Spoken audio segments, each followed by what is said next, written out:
الانترفيو هو عامل زي الخطوبة الصالونات.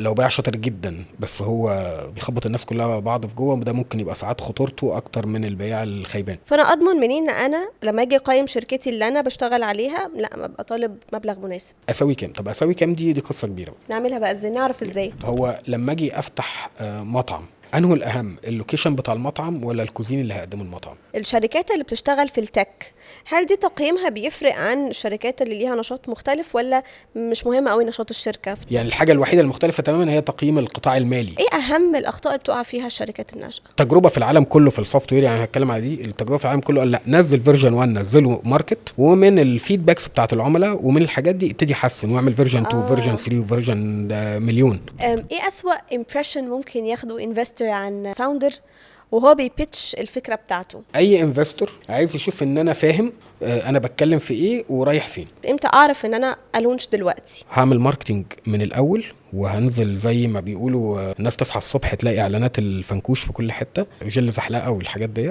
مع ان والله جيل الزحلقة ده له زبونه برضه.